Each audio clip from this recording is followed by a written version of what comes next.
Hello everybody, this is SWTOR Kamikaze, and I am on my operative, and we're going to be going over the concealment spec. The thing about concealment is it is like the assassin spec, or assassin rogue spec in World of Warcraft. We have poisons, and we use stealth in order to sneak up on our opponents. I will be going over some things to note from the discipline path. However, I will not be going over everything, so please read everything in the discipline path. This will give you a far better understanding of your class, and you can potentially find your own rotation. I will be going over my utility points. However, I will also recommend that you read over everything in the utility points and potentially find your own spec that will match your playstyle far better than what I have in this video. I will of course be going over the basic rotation that I have set up for you guys. And at the end of the video I will be going over my usual legacy player tips for everybody.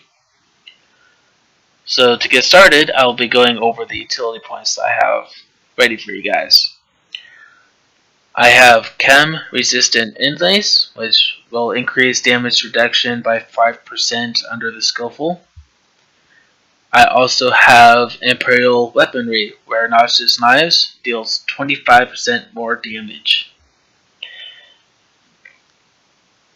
If you want some substitutions, Infiltrator will be a good one, where your movement speed is increased by 15% and effective stealth level will be increased by 3. Another good one will be Hit and Run will be a good one, where striking a target with both Shiv or Veiled Strike will grant hit and run, increasing your movement speed by 50% for 3 seconds.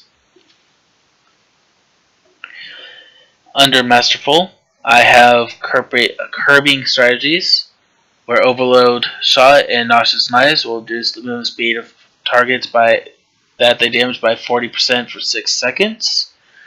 And in addition, when you use Flashbang and it ends, it will leave behind Flash Powder that reduces the target's accuracy by 20% for 8 seconds. I also use Med Shield, where the shield probe ability will heal you for 5% of your maximum health when it collapses. Good substitutions here will be Endorphin Rush if you absolutely need to use it and to help with your energy control. If you really want to use it, you can use Precision Instruments, which reduces the energy cost of Debilitate and Sever Tendon by 5, and makes Sever Tendon immobilize the target for 2 seconds. Under Heroic, I use Cunning Competencies, where Cunning Measures purges all movement pairing effects when activated, and in addition to that, when Sleep Dart wears off, the target is struck by the sedatives, reducing all damage dealt by 50% for the next 10 seconds. I also use Jarring Strike, which when used from stealth, backstab and lethal strike interrupt and knock down the target for 3 seconds. However, for the player targets, they are instead immobilized for the 3 seconds instead of being knocked down.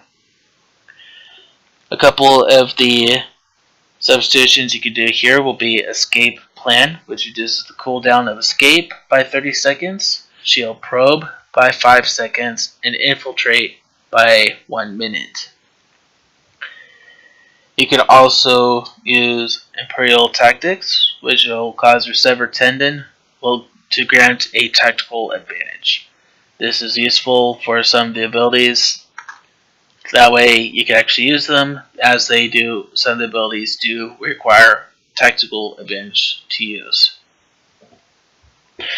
Under Legendary, I use Augmented Shields, which increases the amount of damage absorbed by Shield Probe by 30%. And I also use blow for blow, which activating evasion will return 150% of direct single target tech and force damage back to the attacker while evasion is active.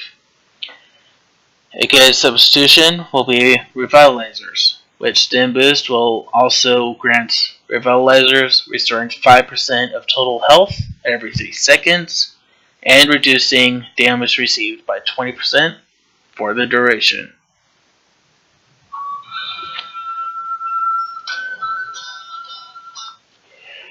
Sorry, that was my phone. Some things to note. Your collateral strike on poison target will grant 1 tactical advantage, and that will be 1 every 10 seconds. So 10-second cooldown to gain that tactical advantage.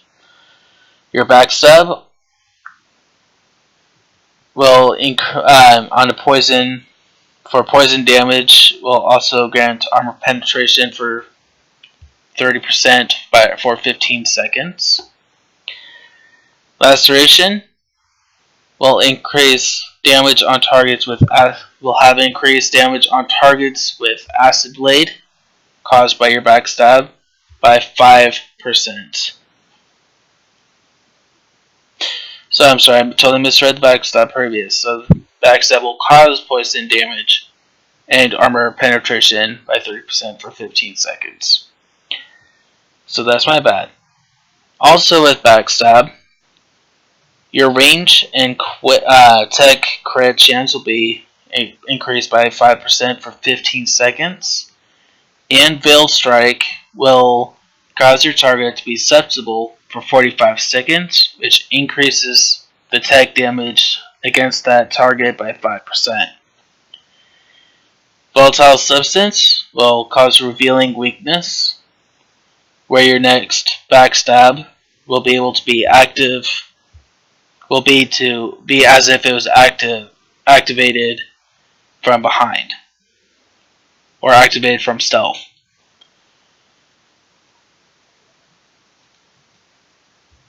So the basic rotation I have here will be starting from stealth,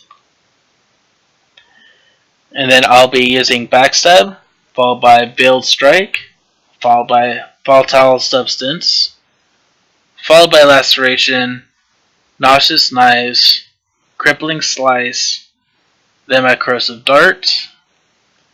Then I will be using Veiled Strike again, followed by Backstab, and then followed by Laceration. You can use your Toxic Haze if you wish after Corrosive Dart. That's up to you. So I'm essentially behind my target here. Stop to the side a little bit.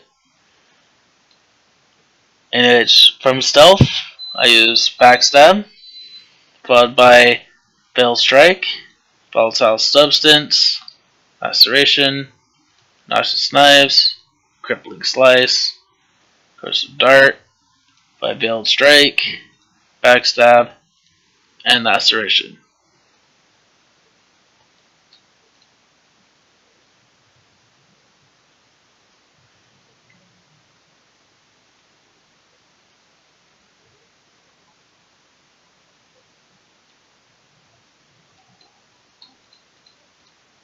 So starting off from stealth again here.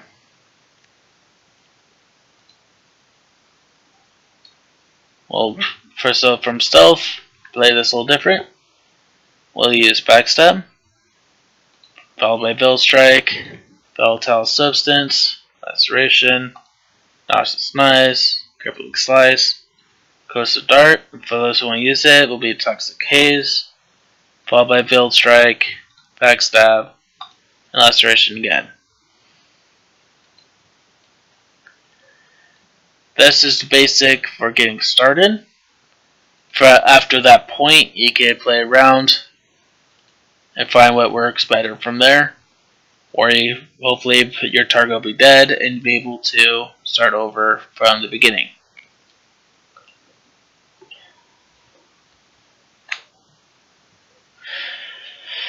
So for player tips for you guys, be pressing Y to bring up Legacy screen. Under character perks, under advancement, I recommend that you max out which one you're going to focus on for leveling purposes. So PvPers, you're going to be using the first line for war zones. PvEers, after that, will be Flashpoint, the second row. In the fourth row and fifth row, for the questers, I recommend you get the class mission, followed by exploration.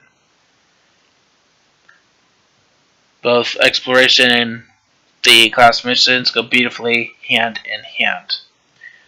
Under travel, I recommend those leveling up by going through their class storyline to get the personal starship ability for priority transport.